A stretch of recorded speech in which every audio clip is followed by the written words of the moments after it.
I almost dropped the keys when I saw the light under the penthouse door. Not a flicker, not a shadow from the street. A warm, golden glow spilling out onto the marble floor of the hallway. The same hallway the property manager swore had been empty for 6 months. The same apartment my wife had been paying for in secret, with cash I didn't know we had. My wife, Claire, had been dead for 11 days. The funeral was over. The casseroles from the neighbors had stopped coming. I had just spent the last hour signing papers with a notary who looked at me like I was a ghost. And now, standing here in the silence of the top floor, I heard it. A voice from inside. Soft, young, and it whispered my name. Michael, please don't be scared. Everyone told me my wife was gone. So why was someone waiting for me in her secret life? To understand why I'm standing here, you have to understand who Claire was. To the outside world, we were the perfect middle-class couple. Married 12 years, 2 kids in high school, a brick colonial in the suburbs with a white fence that I spent every summer painting. Claire worked in medical sales. At least, that's what she told me. She would leave on Monday mornings with a rolling suitcase and a Starbucks travel mug. She'd come back on Thursday nights, exhausted, kicking off her heels and kissing me on the cheek. Another week down, she used to say, one step closer to retirement. I believed her. I never checked her phone. I never asked for receipts. I trusted her the way you trust the sun to rise. That was my first mistake. The red flags were there, but they looked like pink flags in the beginning. She started taking trips to Miami, then Vegas, then a random week in Dallas. When I asked why Dallas, she just laughed and said, "Big money in orthopedic screws, honey." I didn't laugh, but I nodded, because that's what husbands do, right? We support. We don't interrogate. Then, 11 days ago, I got the call. The one that stops your heart. Claire had been driving back from the airport. A semi-truck ran a red light on the interstate. They said it was instant. They said she didn't suffer.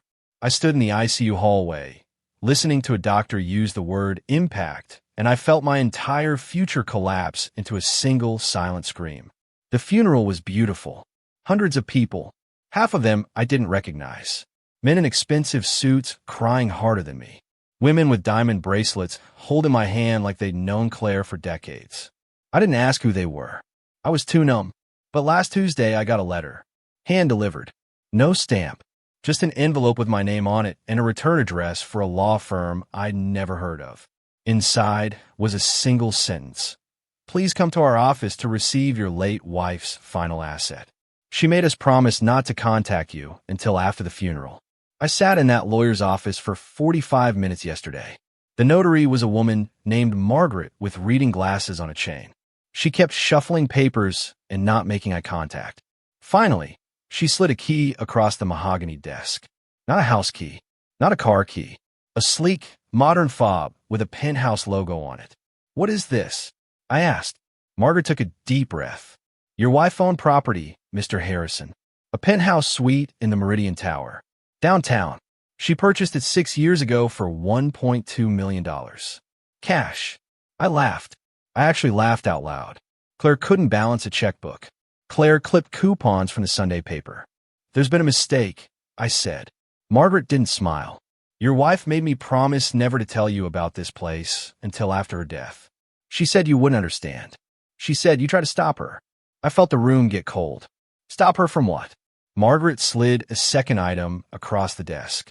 A sealed envelope with my name written in Claire's handwriting. The same looping cursive she used to write love notes in my lunch bag. She said to give you this last, and to tell you that she's sorry for the lies. I ripped the envelope open right there. The note was short, 5 sentences, but I'll never forget the last one. "The apartment isn't empty, Michael. Someone is waiting for you. Don't be angry at her. Be angry at me." That brings me to tonight. Standing in the elevator of the Meridian Tower, watching the floor numbers climb to 37. My hand was shaking so bad I dropped the key fob twice. The elevator music was some soft jazz that felt like a sick joke. Ding. Floor 12. Ding. Floor 20. I kept asking myself, who is her? The note said, don't be angry at her. A woman? A daughter? A stranger? The elevator doors opened onto a private hallway. Just one door. Black steel. No number. Just a fingerprint scanner that I didn't know Claire had installed. I pressed the fob against the pad. The lock clicked open with a sound that was way too loud in the silence. The first thing I noticed was the smell. Sandalwood. Expensive candles. And underneath that, vanilla perfume. Claire's perfume. The one she wore on date nights. The second thing I noticed was the light. A lamp was on in the living room. A warm, amber glow that spilled across a white leather couch I'd never seen before. And the third thing stopped me in the doorway. There were 2 coffee cups on a glass table. One empty, one still steaming. Someone had been here 5 minutes ago. I took a step inside. The penthouse was insane. Floor-to-ceiling windows overlooking the city. A kitchen with marble counters. A hallway leading to what looked like 3 bedrooms. That's when I heard the floorboard creak. Behind me, I spun around. The front door was still open. The hallway outside was empty. But inside, the bedroom door at the end of the hall was slowly swinging closed. Hello. My voice cracked. No answer. But I saw it. A shadow moving under the door. Small. Delicate. I walked down that hallway slower than I've ever walked in my life. My heart was pounding so hard I could feel it in my throat. I reached for the bedroom door handle. It was cold and slightly wet, like someone had just been holding it. I pushed the door open. The bedroom was dark except for the city lights bleeding through the curtains. And sitting on the edge of the king-size bed, wrapped in one of Claire's silk robes, was a girl. She couldn't have been older than 16. Dark hair, pale skin, eyes that looked exactly like my wife's. She wasn't scared. She wasn't crying. She just looked at me with this calm, tired expression, like she'd been waiting for this moment her whole life. You're finally here, she said. Her voice was soft, almost a whisper. Mom said you'd come after she died. I couldn't breathe. I grabbed the doorframe. Who are you? She stood up slowly. She was barefoot, and she was holding a photograph. She walked toward me and held it up. It was a picture of Claire, maybe 10 years younger, holding a baby girl in a hospital blanket. My name is Lily, she said. I'm your wife's daughter. The world tilted. I stumbled backward into the hallway. Claire didn't have a daughter. We have 2 sons. That's it. Lily didn't flinch. She didn't have a daughter with you. She had me when she was 19. Before law school. Before medical sales. Before she met you. I felt like I'd been punched. She gave me up for adoption, Lily continued. Her parents made her, but she never stopped looking for me. When I turned 10, she found me, and she's been taking care of me ever since. The business trips, I whispered. Lily nodded. She wasn't selling medical supplies, Michael. She was visiting me. She bought this penthouse so we'd have a place to be together. Somewhere private. Somewhere you'd never find out. I sat down on the floor right there in the hallway. I couldn't stand anymore. 12 years. 12 years of lying. Of secret apartments. Of a whole human being I never knew existed. Why? I finally asked. My voice was barely there. Why didn't she just tell me? Lily sat down across from me. She pulled her knees to her chest. For the first time, she looked like a kid. Scared and small. Because she was terrified you'd leave, Lily said. She loved you so much. She said you were the best thing that ever happened to her. But she also knew you wanted a simple life. A clean story. And she wasn't clean. She had a past. She had me. I wanted to be angry. God, I wanted to scream. But looking at this girl, looking at Claire's eyes staring back at me, I couldn't. The accident, I said. Was she coming from here? Lily shook her head, and then her expression changed. The calm faded, replaced by something darker. She wasn't coming from here, Lily whispered. She was running. My blood went cold. Running from what? Lily stood up and walked to the closet. She pulled down a shoebox from the top shelf. Inside were letters, bank statements, and a small digital recorder. Mom was scared the last 6 months, Lily said. She kept saying if anything happened to her, I had to give you this. She handed me the recorder. She said you'd know what to do. I pressed play. Claire's voice filled the room, and what she said next shattered everything I thought I knew. Michael, if you're listening to this, I'm so sorry. I'm sorry for the lies. I'm sorry for the penthouse.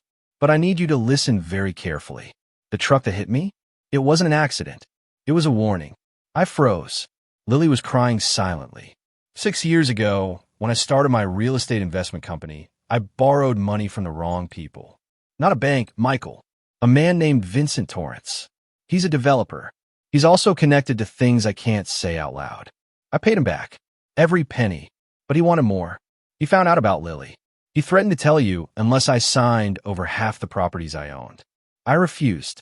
So he started watching me. Following me. I looked at Lily. Did you know about this? She nodded. The week before she died, someone broke into this penthouse. They didn't steal anything. They just left a note on her pillow. It said, "Last warning." Claire's voice continued on the recorder. "I had everything in your name, Michael. The properties. The accounts. Lily's guardianship papers are filed with a lawyer. Please take care of her. She's innocent in all of this. And Michael, don't go to the police. Vincent has people everywhere. Just disappear. Take Lily. Take the boys. Run." The recording ended. I sat there in the dark of that penthouse, holding a dead woman's secrets in my hands. And for the first time in 11 days, I wasn't sad. I was furious that I didn't run. I'm not a runner. I'm a husband. And a husband finishes what his wife started. I spent the next 48 hours going through every document in that shoebox. Bank accounts under fake names. Deeds to properties all over the city. And one very interesting file on Vincent Torrance. Tax evasion. Bribed inspectors. 3 lawsuits for construction fraud that mysteriously disappeared. I didn't go to the police. I went to the FBI. I walked into the field office with a USB drive and told a very skeptical agent that I had evidence of a murder-for-hire plot. Yesterday morning, they arrested Vincent Torrance at his country club. They found the driver of the semi-truck in a motel outside Reno. He confessed in exchange for immunity. But here's the part that gives me chills. When the FBI searched Vincent's office, they found a folder. On the outside, it said Harrison Contingency Plan. Inside was a photograph of my sons, taken 3 days before Claire died. He wasn't just going to kill my wife. He was going to come for the rest of us. I'm sitting in the living room of our suburban house as I tell you this. The boys are upstairs playing video games. And Lily is in the guest bedroom. She's wearing one of Claire's old sweatshirts. She smells like vanilla. Yesterday, I took her to the cemetery for the first time. She knelt in front of Claire's headstone and put her hand on the cold marble. She didn't cry. She just whispered, "I forgive you, Mom, for the secrets, for the lies, for not telling him sooner." I knelt down next to her, and I realized something. I never really knew my wife. I knew the version of her she let me see. The coupon clipping, soccer mom, orthopedic screw saleswoman. But the real Claire, the one who built an empire in secret, who protected a daughter she wasn't allowed to keep, who fought back against a monster until the very end. I wish I had known her. I wish I had told her that I wouldn't have left. I would have fought beside her, but I didn't get that chance. So here's what I'll say to you. If you're keeping a secret because you're afraid of losing someone, stop. Tell them. Because the only thing worse than the truth is a lifetime of almost knowing that I walked back into the penthouse one last time this morning to turn off the lights. The sandalwood candle had burned out. The coffee cups were washed and put away. Lily's bedroom was empty. But as I was locking the door, I noticed the security camera in the corner of the hallway. It was moving. Someone else still has access to this apartment. And if it's not Vincent Torrance and it's not the FBI, then who's watching me right now? If you want part 2, type truth in the comments. And don't forget to subscribe, because Lily just found a second key, and it opens a safety deposit box that Claire never told anyone about.